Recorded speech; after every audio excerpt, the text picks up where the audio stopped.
ONG Batelma, des actualités uniques, dynamiques et renversantes dans le journal TV. Rejoignez les universités membres de Get Company International, spécialisées en haute technologie et entrepreneuriat. Université Immédiat, USTIO et Aelina Nissan vous présentent. Réalisez votre rêve d'étudier en France avec PEF. PEF Manulchawanao ni Fampalalambao. Car votre projet d'études en France commence chez nous. 5 filières au choix: paramédicaux, droit, gestion et management, commerce. Uprim Manulchawanao ni Vavao. Investissez dans une valeur sûre. Choisissez Uprim.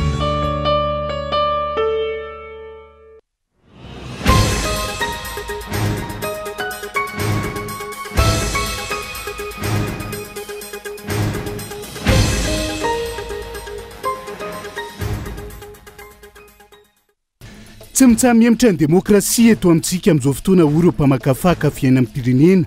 Eo anatrihan'ny sakatsaka natao rozety andray andraikitra amin'ny fampivoarana ny tanàna misy azy.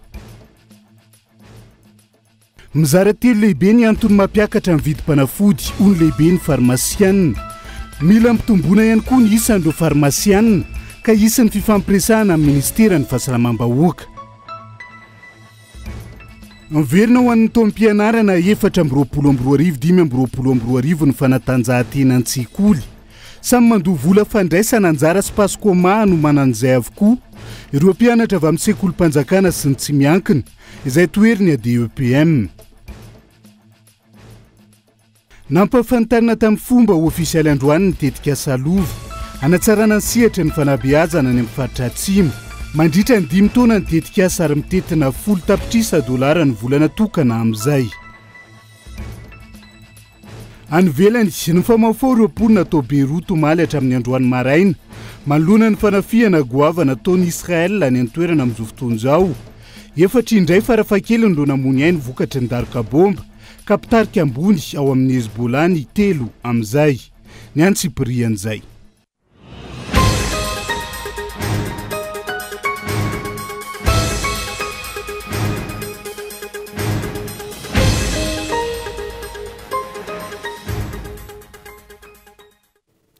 Ngadondrainy amin'ny valora alina fotoana ny fampalalam-bavao eto amin'ny fitalavitra kolo fa tena ny araba tombo kilasy tombovavy manasanao ihany koa anaraka ny fampalalam-bavao hatramin'ny farany. Avy hatrany dia makasika ny fividianana be ny tanàna sy mpanolotsaina no ndeha hanokafantsika ny fiarahana amin'ity ala ity. Tsy mitsamihemitra hatrany ny demokrasia eto amintsika hoy ireo mpamakafaka fiaina amin'ny pirenena. Eo anatrihan'ny sakatsaka natao ireo olom-pirenena izay tia handray andraikitra amin'ny fampivoarana ny tanàna misy azy amin'izao fotoana izao. Eo ihany koa ny tsindry sy ny raha matahora amin'ny endriny maro ho an'izay maneho hevitra tsy takatry ny mpitondra amin'ny lafiny fampandrosoana ankehitriny. Henri Florian. Ny farana iny ny fandraisan'ireo antotan-taratasy firotsakofidina amin'ny fifidianana be ny tanàna ny 1 Desembre ho avy izao. Raha ny hita mandidina ny 200 eo ireo komina no tsy ahitana afa-tsy kandida tokana. Mandritra io fifidianana io araka ny tarehimarika navoaka ny CENI. Voaosihosiny izy ho fototra ananan'ny olona amin'ny lafiny fandroan-kevitra ary mampiematra ny lafiny demokrasia ny zava-misy ankehitriny raha ny fanazavan'ireo mpamakafaka fiainam-pirenena.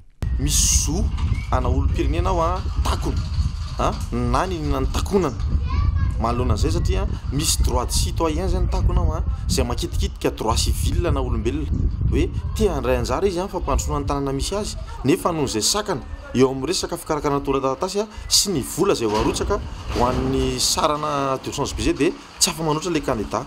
Misy fahaterena zany dia raha hijery resaka demokrasia tsika tsy misy demokrasia zany ao anatin'ireo commune ireo satria izy ary le olona tena mety amin'ilay olona ary raha hifidy ilay vahoaka tsy misy fa dia na ray ary zany hifidy ny tena n'ilay candidat io sy io lisitra io dia lany zany zareo.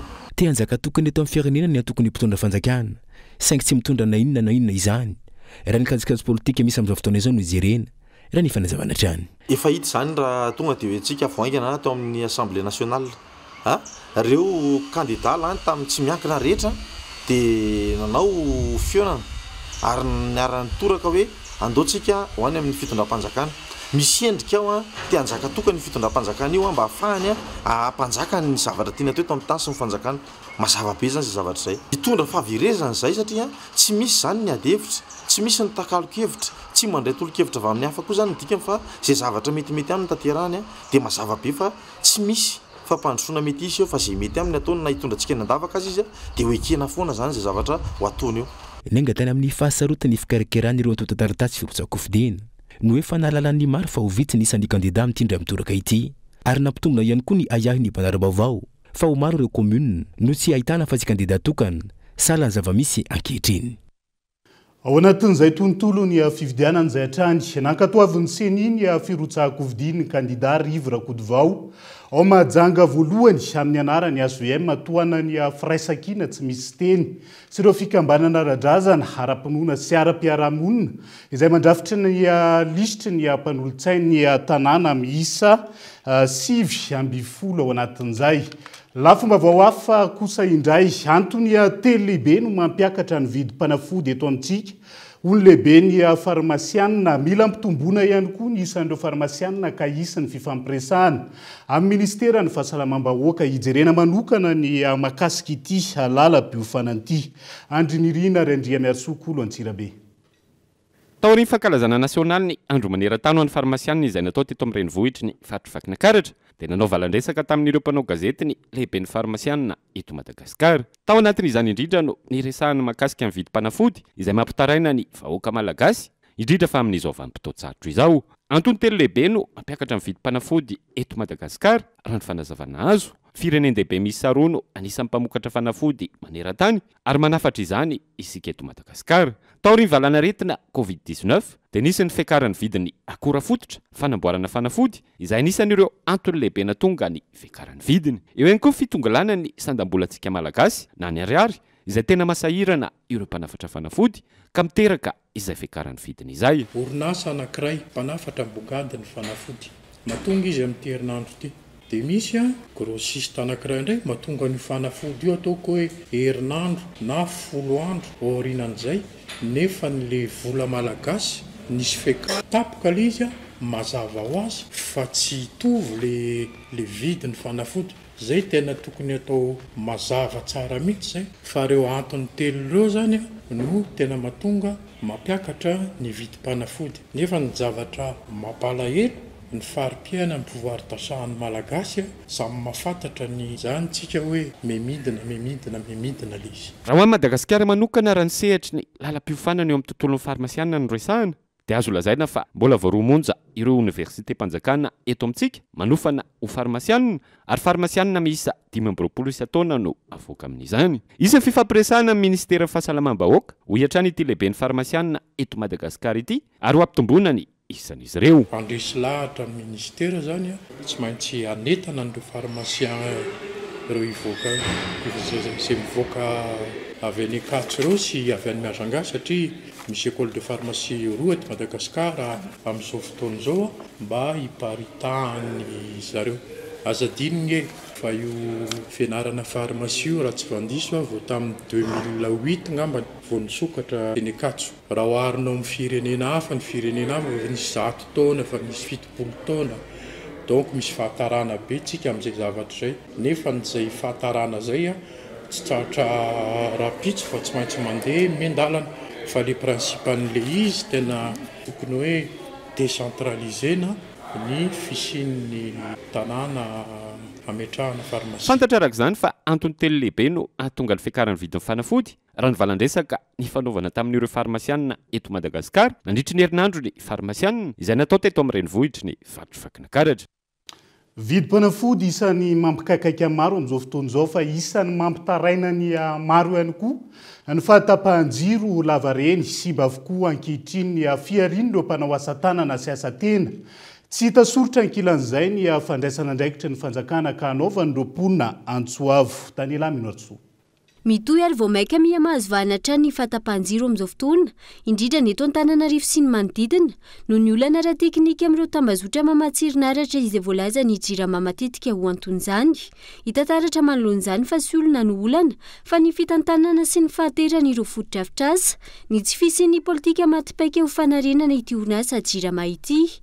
Tsy fahitam-baolana izay miantraika ary vao maika mamono ireo orinasa madinika sy salantsalany ireo mpanao asa tanana sy ireo manao asa tena miankina feno amin'izay fampiasana ny herinaratra ny jirama izay.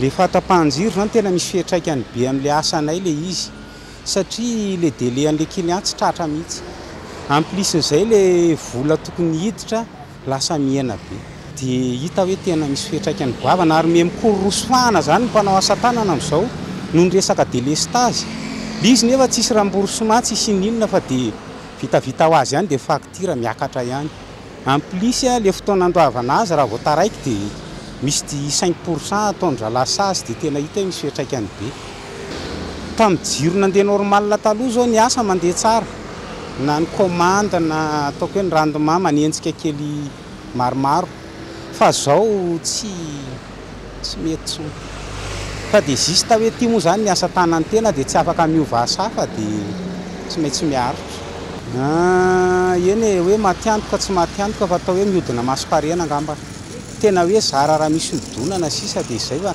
asiana vadinasy izy zany fa raha hoe ty tsy mahavelona hatrito tsy mbola nahitana vahaolana ny olana ny fahatapahan-jiro teto Madagasikara raha toa ka voalaza matetika ary nomena fe-potoana mihitsy fa voavao anatin'ny fotoana fohy izany saika ireo fanampiana vonjy-tavanandro trano ny fantohan'ny fitondrana ankehitriny tahaka ny fizarana ilay jiro mora izay tsy mahavita inona koa raha ny fanehonkevitra ka marina fa atao hoe nisy ilay jiro mora le zarazaraina reny nefa reny tsy dia mahatava koa tsy mahatra-parena ny ato sady tsy afaka chargenao telefona tsy afaka ampiasanao courant zany fa hoe jiro zany dia jiro fotsiny amin'iny dia le resaka courant rehetrarehetra zany miatona daholo mihitsy na telefona na niny koatrany hoe mpanao taxifona dia izay voalazako anareo zay dia ohatra zao lobaty le telefona dia fa tsy maintsy mijanona aloha zany zay fa voasa na crédit na inona zany dia fa tsy alefa araka izany miraviravin-tanana tanteraka ireo olona mila herinaratra ny fiariana ankehitriny efa antsoim-piro no nataony mpitondra ankehitriny ho izy ireo fa indrisy toa manao antsoanefitra fotsiny ihany ireto farany fatafiakatra 70 amin'zato isanjato ny tany fafenoany fonja manerina ny continent africaine ary isan'izany ny ankamaroan'ny fonja eto amintsika amin'izao fotoana izao ankoatra ny tsy fanajana ny azon'olombelona maro ny fiatraika ny fafenoan'ny fonja amin'ireo gadra raha tsy ilaza fa tsy ny lafy ny ara-pahasalamana maika araka izany ny fitadiavam-baolana ho ireo mpandray anjara nandritra ny atrikasa iraisam-pirenena mikasika ny fodravitrasa eny anivon'ny fonja aty amin'ny continent africaine izay natomboka rapomba ofisialy tamin'ity androany isan'izany ny fananganana sy ny fanarenana ny fodravitrasa sy ny maro hafa andao arahantsika ny fanampanazavana makasika izay eo zany ny fanafainganana ihany koa ny fitsarana an'ireny tota-taratasy nady misy famonjana ireny eo iarahana amin'ny fandrarana ny fonja ihany koa satria ao amin'ny fandrarana ny fonja no misy ny antotanisa mikasika an'ireo vafonja eto Madagasikara ny tanjona zany dia mba hoe hivadika ny ratio condamné prévenu tsara ny manamarika fa amin'izao fotoana izao dia efa raika amin'ny 10 isanjato mahery kely ny tany olona efa vita fitsarana ary raha eo amin'ny 7 isanjato eo kosa ny olona mbola tsy voatsara ankoatr'izay fafenoany ny fonja zay olana saribahana ihany koa mikasika ny tsy fanjari-tsakafo eny anivon'ireo fonja manerina nosy amin'izao fotoana izao araka ny fanazavana azo tamin'ity androany ity gadra misa enina no maty vokatr'izay tao mananjary tao anatiny ray volana sy tapany izay lafomba vao hafa nondeha no izantsika ny fampalalam-baovao amin'ity ala ity azan-dranomasina isan'ny azo Madagasikara tombontsoa arina amin'ireo nosy mandidina ny fandalovan'ireo trozona na baleine raha tsy aka fa tsy ny ao Sainte Marie azo ataony manatsara ny atolotra mandidina ity azan-dranomasina ity isariana bebe kokoa ireo mpizahatany ankoatr'izay tombontsoa maro ihany koa no azontsika amin'ny fananana ireo trozon'ireo olona-tsaina no mitatitra ny antsiprian'izay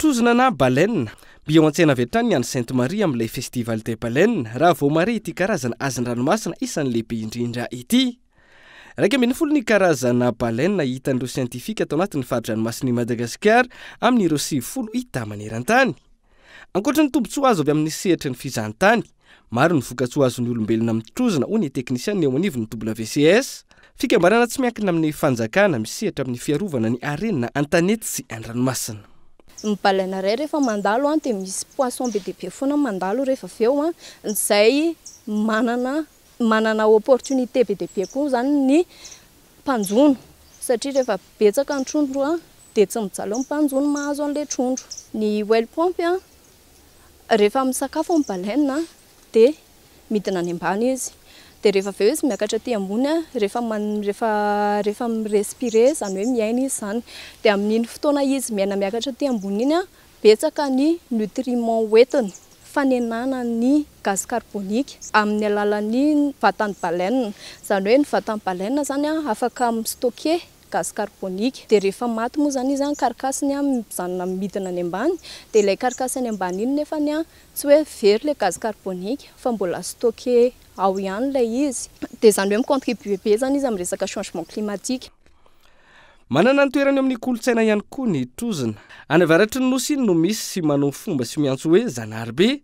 Ankoatr'izay maro ireo mpizahatany tonga eto amintsika mijery trozona azo atao ny manatsara ny tolotra efa misy azahoana tombony bebe kokoa hoy ny mpisehatra amin'ny fizahatany. Zany hoe raha ohatra ka hoe ny fiaramanidina izay mamatsy ny faritra Atsinanana izay ataontsika tsy mitombona ara-dalàna tsara ny fe-potoana sy ny anaovana zany ampahandalana ny fiaramanidina zany dia manano sarotra satria mandeha fiara raha vao mandroso ny verina zany ny mandeha fiara ny mpizahantantsika dia somary marisarisa zareo nefa ny roplanina dia raha malala zany fa tena tsy ara-dalàna tsara mihitsy ny fitrandrahana azy. Misy zany tokony fiaraha-miasa mazefatra be ary matanjaka eo amin'ny tontolo iainana sy ny fitaterana anabakabaka ary ny fikajiana ny arenan-dranomasina sy ny fizahantany izay tokony telo na toko efatra na toko dimy mamasan'andro anatin'izay nefa dia misy lesoka zay satria kajy ambony latabatra mibeta be eto amintsika fa tsy ny aina kianja ny jerena. Tany amin'ny taona 1970 tany no nanomboka nazovana teto Madagasikara ny fihazana trozona na ny chasse à la baleine araka ny fanazavana tompona andraikitra eo anivon'ny ministeran'ny Jony sy ny toe-karena manga. Teratany Amerikanina, Europeanina sy ny Japonais amin'ny ankapobeny ireo mpizaha ary tany amin'ny baie d'Antonville sy Sainte-Marie no ahitana azy ireo matetika. Taty amin'ny taona 1970 hitandreo siantifika fa lasa tandomondoza ireo trozona noho ny fihazana miopapana. Ny taona 1970 no nivoaka ny didy fa tsy azo atao ny mihaza trozona ato amin'ny faritry ny ranomasimbe Indianina. Fepetra izay nahitam-boka ny rano fanadidina natao na izany aza maro ireo ambana mahazo ity hazan-dranomasina ity. Dia misy koa ny sasany hafa resaka pollution izay mety mahafaty an'ilay biby, pollution amin'ny resaka plastika, resaka pétrole rehefa le misy an'ilay exploration ana pétrole reny fa ny atsika eto Madagasikara zany plus pollution moa nisy ihany koa ilay olona taloha izay tsy mahafantatra fa manao pêche ana baleine izy izay pêche tsy nala izy fa tsy hoe pêche ciblée dia misy moa zany fandonana amina sambo dia misy ihany koa nefa ny anankiray hoe rehefa le manjono ny mpanjono dia matetika very ny filet any anaty rano. Misy engin de pêche zany very any anaty rano izay afaka atsotsika hoe engin de pêche fantôme na filet fantôme dia reny zavatra ireny nefa mety mahazo an'ilay baleine izay tena menace ngeza be ho anazy. Tsy hoe mieritreritra ny anjono zany ilay olona fa le izy bloqué any anaty rano dia raha mandalo izy dia mety voapiégé ao anatin'le filet fantôme dia mety manakenda anazy iny na misarangotra amin'ny nageoirany. Amin'ny hiver Aostralia no mifindramona aty Madagasikara ny trozona any amin'ny nosy Sainte-Marie no tena ahitana azy. Mirefy 720 hatramin'ny 420 metatra eo izy ary eo anelanelan'ny 520 hatramin'ny 70 taona ny lanjany rehefa lehibe. Manodidina ny 70 taona hatramin'ny 200 taona ny taham-pahavelomany araka ny karazany. Hazan-dranomasina fa mampinono ihany koa ny trozona. Raha ny angom-baovao natao efa nisy hatrany ny trozona fefika fa hatramin'ny sy ny tambazotra tserasera ny tombo ny fampitam-baovao.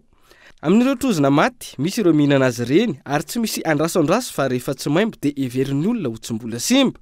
Ao ihany koa no mivarotra ka manodidina ny 5,000 ariary ny kilao. Izay ny makasika ny trozona sy manodidina azy fa naverina indray ho an'ny taom-pianarana 4,20 ny sport scolaire na ny fanatanjahantena an-tsekoly raha tokany taona 7,20 no nisiny zany farany.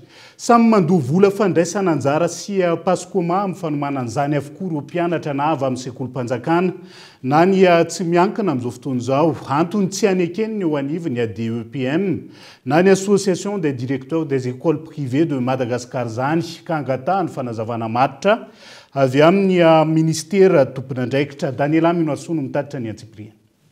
Ny taona 2012 no ny sport scolaire na fanatanjahantena an-tsekoly nasionaly farany teto Madagasikara izay notanterahina tany Toamasina. 5 taona ty aoriana, iverina anatin'ny taom-pianarana 420, 520 ity indray izany sport scolaire any an-tsekoly izany, ka samy mandoa fandraisana anjara na cotisation sy assurance pascoma anatin'izany avokoa ireo mpianatry ny sekolim-panjakana sy ireo mpianatry ny sekoly tsy miankina tsirairay avy.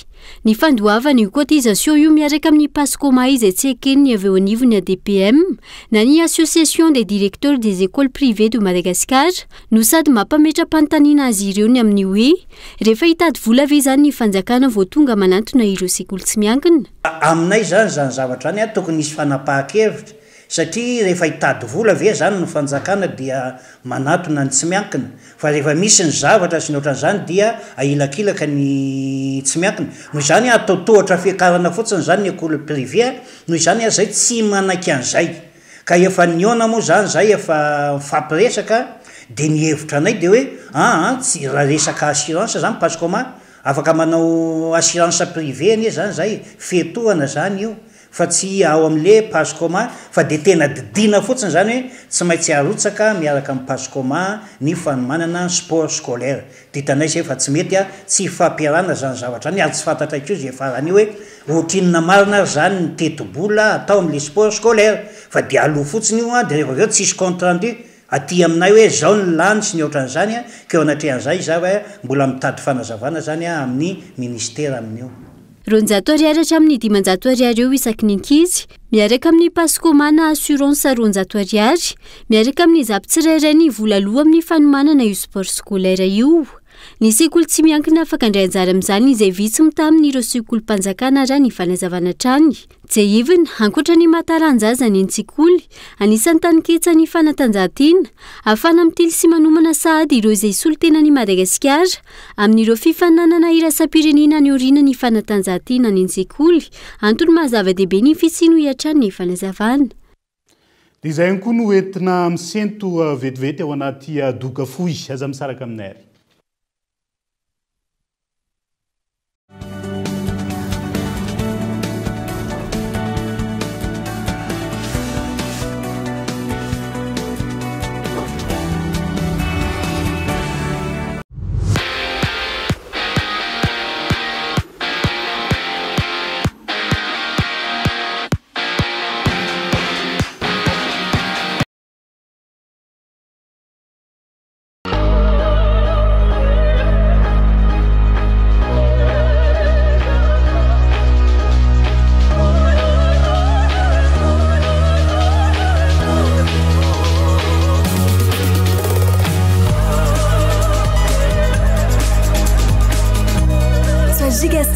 Avec maintenant plus de data, profite de nettement 25 000 et c'est 4,5 gigaoctets d'internet. Et c'est toujours à 25 000 arrière. Tape vite le dièse 322 étoile 8 dièse.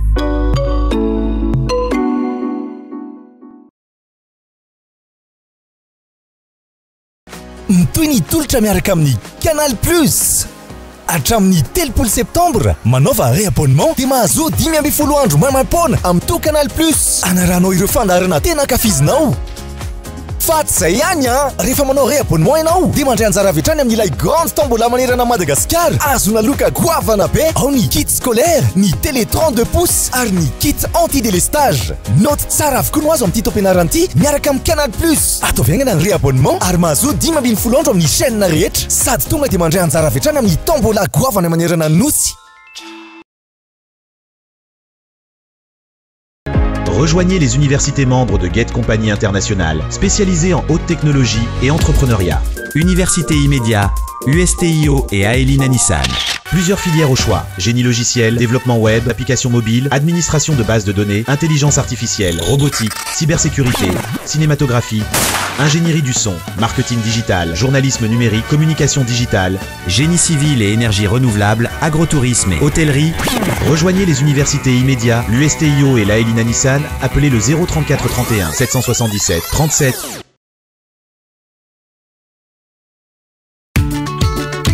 Del Monaco,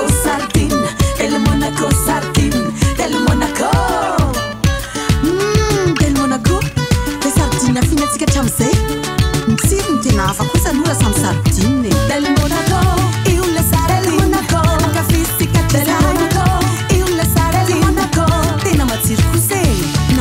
thon na afangaro na atao anaty mofo dia limona koa ilay sardine ankafizika foana amin'ny fotoana rehetra.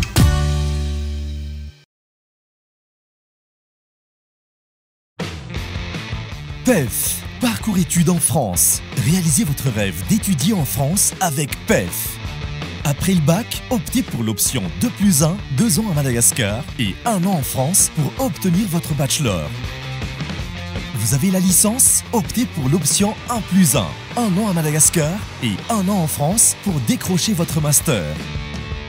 Plusieurs filières et spécialités dans 2 prestigieuses écoles en France. Parcours études en France, Cap 3000 Anjar.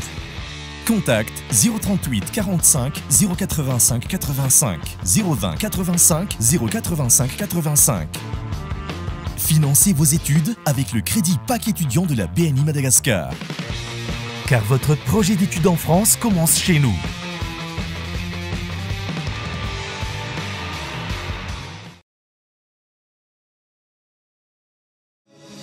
Telma est fière d'accompagner l'UPRIM dans l'accomplissement d'une mission commune pour que chaque étudiant malagasy compte.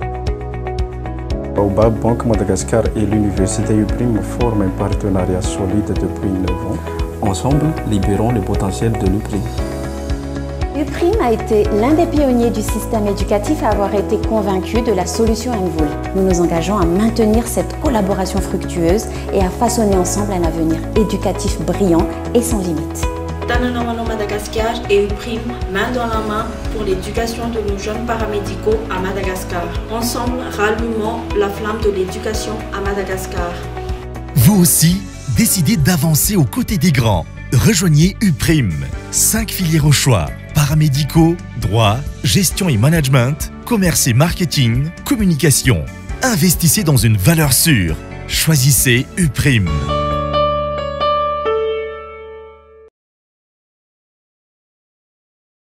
Vokatra Star mampifaly e! Goavana be hoy ihany fihenam-bidy amin'ireo zava-pisotro Star. R$10 monja ny tavoahangy vera kely, R$10 kosa ny lehibe. Ny tavoahangy plastika kosa R$10,900 ny kely, ary R$4,000 fotsiny ny lehibe. Tolotra mana kely amin'ireto vokatra voatanisy reto: Caprice, Woko, Yuzu ary Tonic.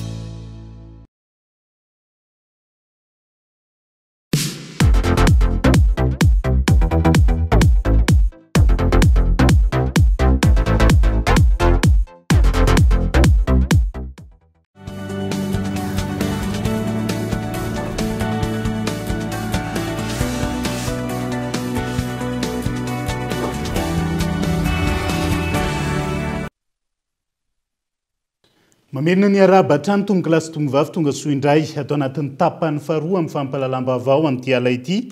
Avy hatrany dia hiazo an'ny fianaratsoa vetivety sika. Nosokafana tamin'ny fomba ofisialy ny alahady taon'ny fijoroany sampam-pianarana lalàna siansa politika na ny faculté de droit et des sciences politiques eo anivon'université Andrainjato fianaratsoa. Maro ny tanjona napetraka ary isan'izany ny ahafahana miatrika fifaninanana eo amin'ny sehatra iraisam-pirenena indrindra ho an'ny sampana lalàna haingo Rakotondriana koa ny fianaratsoa.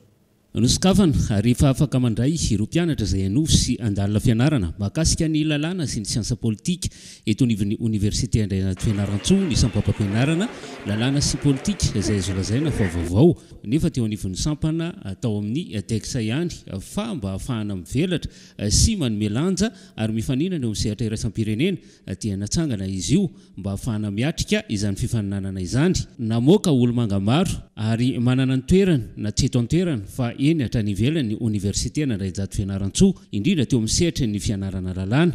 Ka mba ahafahana mitazona sy mampiakatra izany lanja izany dia nomena sehatra manokana izy io tamin'izao fananganana ity faculté vaovao ity izao. Matoa tafatsangana zao faculté zao dia nisy fandraisana anjara ny olona maromaro izay nakatoa sy nanampy niady tamin'ny fananganana an'ity faculté ity.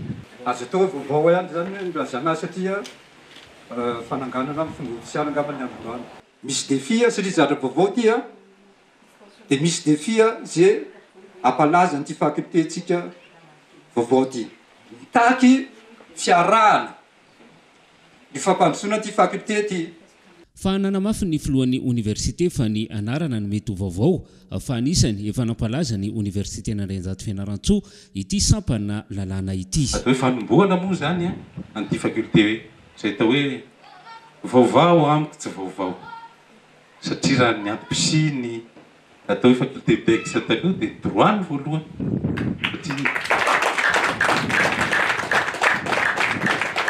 ary ny droit ny nafatarana ny atombohany zany atao faculté bex zany ka dia azo atao hoe faculté ina moa hoe sampam-pianarana trana iny fa ny anarana no mety ho vaovao angambany. Ao anatin'ny fanatotoloana isika ka mila maraka izany ihany koa ny tontolo ny fampianarana indrindra ny fampianarana ambony mba afaka miatrika fifaninana eo amin'ny sehatra iraisam-pirenena. Fanampy moa no apetraka ireo mpitantana ity sampam-pampianarana vaovao ity nitondrany avo hatrany izany sehatry ny fampianarana izany mba tsy ho lasa tanja ary tsy homena mita amin'ireo firenenkafa fa mba hisongatana hatrany indrindra izany université n'Andrianjato Fianarantsoa izany eo amin'ny tontolo ny fampianarana ambony indrindra ny sampana lalàna.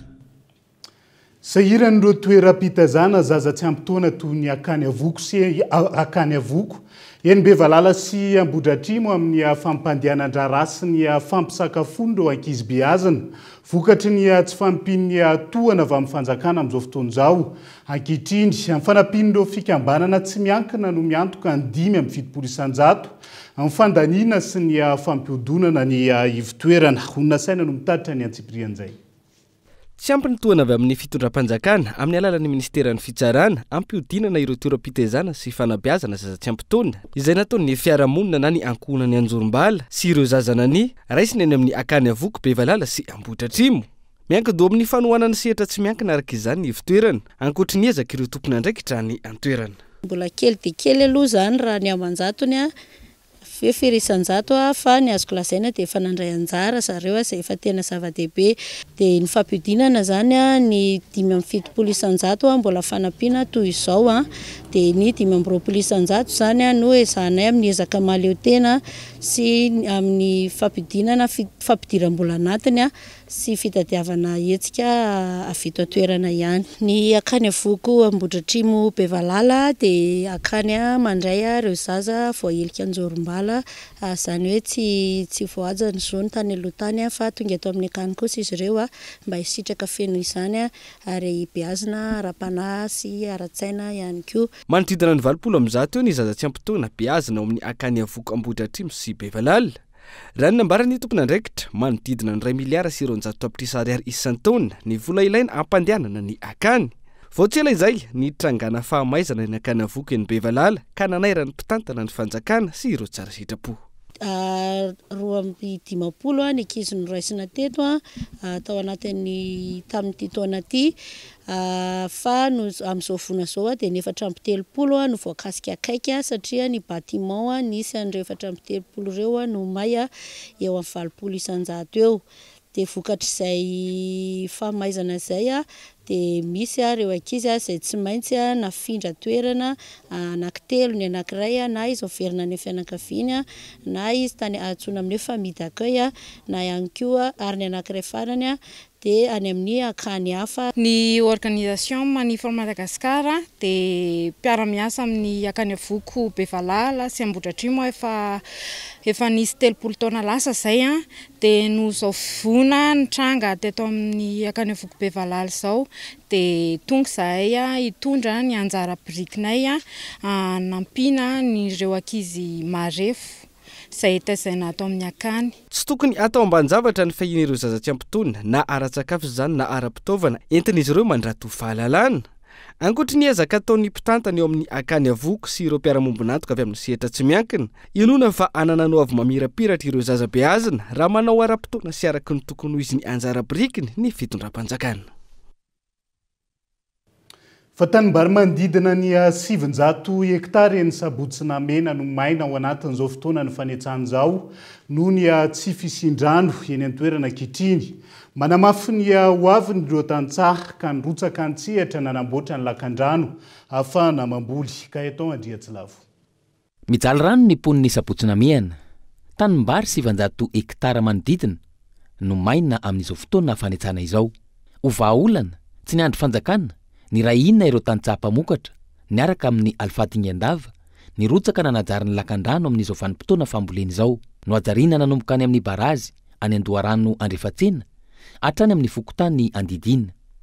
Io barazy any an-toerana io izay efa tany amin'ny taona 770 no namboarina. Le barazy zany miainga avatsy Andoharano no mamatsy rano an'ity lakan-drano ity. Io barazy io tany amin'ny 1978 tany. Tamin'izany moa dia mbola firaisana no nisy fa tsy commune dia firaisany namehana ty Andrefana ity zany no nanao an'io barazy io. Ny ray aman-dreninay moa zany no filohan'ny firaisana tamin'izany fotoana zany nanao an'izay barazy zay.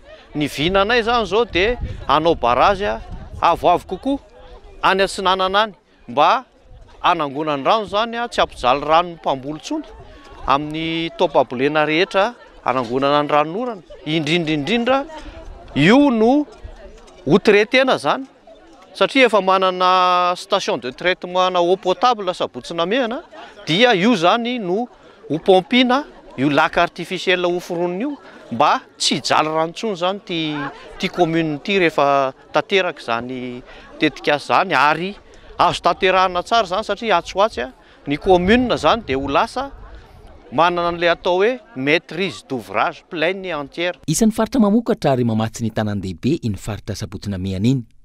Isan'izany ny vary, tongolo sy ireo legioma isan-karazany. Tena vokatra vokarina ety misy mamboly ovy, mamboly karoty, vary. Le rano tena ilaina amin'le fambolena rehetrarehetra. Mampalaza ny lemakina mehana fahiny ihany koa ny vary aloha. Vonina hamokatra sy amerina izany ireo tantsaha ireo. Andradrain'izy ireo ny amerenana indray ireo mpanentana ara-pambolena toy ny fahiny, ny fanaovana vaksiny ny biby fiompy ary ny fizarana masom-boly maimaimpona ho an'ny tantsaha. Fapotiky ny afo ireo karazakazo poloniasy volobe no volen'ny fanalamanga atao Ambody Mandresy. Faritrala voany amin'izao fotoana izao mahazo vahana ihany koa ny fisoparana amin'ny Doroala anatin'io faritrala ny fanalamanga io. Tsy mandry alina araka izany ireo mpitantana sy ny tompon'andraikitra ary ireo mpiasa eo anivon'ny fanalamanga amin'ny fiarovany faritrala tantaniny ity amin'ny fandraisany ireo fepetra hiadina amin'ny afo amin'izao fotoana izao. Ka eto Andriatsilavo. Saika andro manalina ary mifanesy ny Doroala ao anatin'ny faritrala tantanan'ny orinasa fanalamanga. Voakasika avokoa na ny faritrala afovoany na avaratra na atsimo. Natratra 10 hektara ny karazakazo poloniasy volobe ary kininina safiotra no ravany afo teto Ambody Mandresy faritrala afovoany. Karazakazo aingam-pitombo izay nikolokoloana sy nandaniana vola aman-taonany isan'ny ho avy ny orinasa fanalamanga mba hametrahana ihany koa ny fanambina petraky ny fidoram-panjakana foibe ambolekazo amin'ny velaran-tany 4 hektara isan-taona mba ho Madagasikara maitso. No heverina ho fanatsarana ny vokatra eo anivon'ny orinasa ankoatry ny kesika izay efa mampalaza ny fanalamanga ary mbola vokarina hatramin'izao. Roa taona mahery teo eo zay no nambolena ireo karazakazo aingam-pitombo ireo kanefa izao potika tao anatiny indray mpimaso izao. Velaran-tany teo amin'ny 12 hektara teo no may tao anatin'ny ray andro tamin'io faritra io izay tena efa nanaovana fikolokoloana nametrahana olona hanao fikarakarana io toerana io ary koa hiaro ny hafa amin'ny toerana io. Fiheverana anazy dia tena kasiparana sy kisotasotan'olona akitsarahana fotsiny izao. Manoloana izany dia ady amanaina no ataon'ireo mpitantana ny orinasa sy ireo mpiara-miasa tarihiny tale jeneraly Rabevahiny Arlem amin'ny fiatrehana ireo Doroala ao anatin'ny faritrala ireo. Tsy mikely soroka ny orinasa fanalamanga mikaroka ireo mpandika lalàna amin'izao famotehana ny tontolo iainana sy ny fananam-panjakana izao ary mampitandrina ihany koa ireo izay minia mieritreritratsy ihany koa. Misy ireo efa voasambotra sy nampidirina ponja vonjimaika. Manohy ary manamafy ny fampiarana ny lalàna ny orinasa fanalamanga ary miara-miasa hatrany amin'ny tompon'andraikitra isan-tsokajiny sy ny mpitandro filaminana. Zavatra natao zany no fiarovana ny afo aloha dia efa mametraka an'ireny aro afo ireny izahay na ny atao hoe parafeu amin'ny toerana izay ahina hoe tena ho mafy ny fiantraikan'ilay afo amin'ilay toerana sy ireo voly azo mipetraka ireo. Dia nametraka koa zay isaky ny toby maromaro any anaty ala any zany misy andihana mpitolona amin'ny afo miandraikitra ny faritra tsirairay any an-toerana any. Dia rehefa misy moa ny afo tompoko tsy maintsy miandraikitra daholo ny rehetrarehetra tsy maintsy tonga mamonjy zany afo zany amin'ny alalan'ireo mpitolona amin'ny afo zany misy ny olona dia misy koa ny fitaovana iadina amin'ny afo. Isany any an-tanan'ny tompon'andraikitra ho an'ireo mponina manodidina ny fifanomezan-tanana sy ny fanomezana vaovao isy ny fandraisana fepetra haingana tsy ampirongatra ny afo. Trangan-javatra zany moa manoloana ny maitany sy ny zava-misy efa iainana amin'izao fotoana zao izay fahamafisan'izay doro-tanety izay dia tsy miravoravo tanana izay mpiara-miasa atao amin'ny orinasa ny mitolona amin'ny fiadina amin'ny afo ary koa ny manentana ny mpiara-belona sy ny olona manodidina ny faritra misy ny orinasa fanalamanga amin'ny fiarovana ny afo satria tsy tombotsoan'ny orinasa fanalamanga irery ny fisian'ireo voly azo ireo fa tombotsoan'ny tsika mianakavy rehetra ato amin'ity faritra ity. Ivirenantsika vetivety ny tontolo ny fampianarana sy ny fanabeazana. Nampafantarina tamin'ny fomba ofisialy androany ny tetika salova. Anatsarana ny sehatra ny fanabeazana any amin'ny faritra Atsimbo, indrindra amin'ny resaka famakiana teny sy ny kajy. Mandritra ny 5 taona ny tetika asa ary mitetina $10,000 ny volana tokana amin'izay. Fanadiadina. Isan'ny olana lehibe izay iainan'ireo ankizy any amin'ny faritra Atsimo ny tsy fafehezana ny teny ofisialy, izany ihany koa fanosakana lehibe tsy mampivelatra ny lafiny fampianarana any amin'ny faritra iny.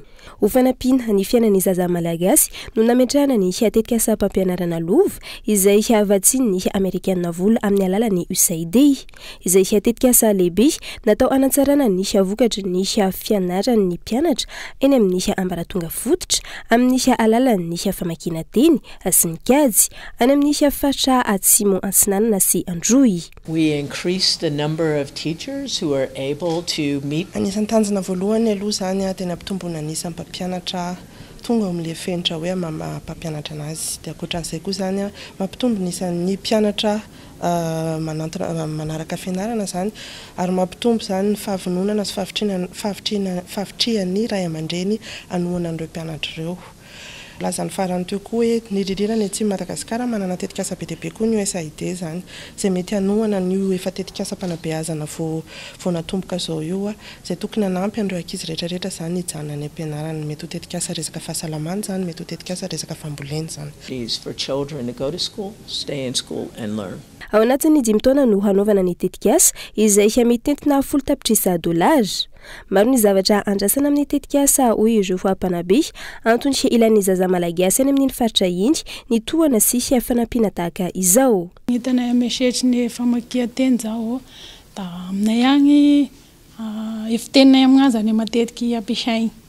Da zay ny olagninay aminazy fa rehefa nagnano niaraka tamin'ny projet mami da projet lova yay de efa miasarasara zany resaky vaky-teninay amin'izao. Da classe de 10e magnanay 10/10 vaky-teny da amin'izao zany mpianatrinay efa misy matakatra amin'ny 7/10 indreo. Raha nisy taminay tamin'izay rehefa iaiza sy magnano vaky-teny da vaky-teny agnatin'ny boky sy maintsy fiteny ofisialy. Da nefa iay amin'anza sy de mafeny ty fiteny ofisialy ty da sy maintsy azavaigna amin'ny mpianatry amin'ny fiteninay amin'agny eky zasy vaky-teny ataonay izay vao miverigna amin'ity malagasy ofisialy ty amin'izay.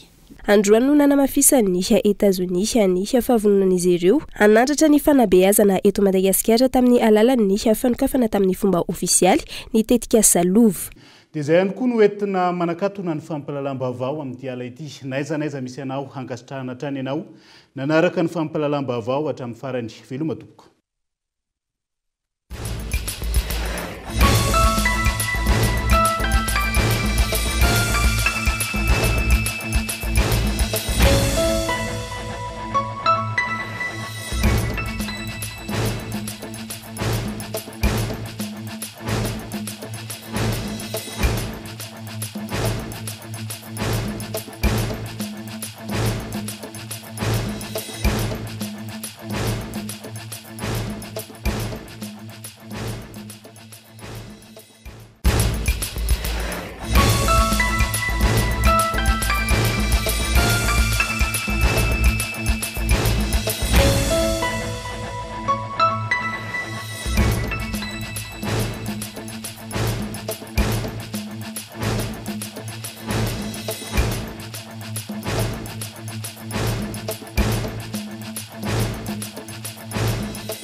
Université PEF, parcours études et formations.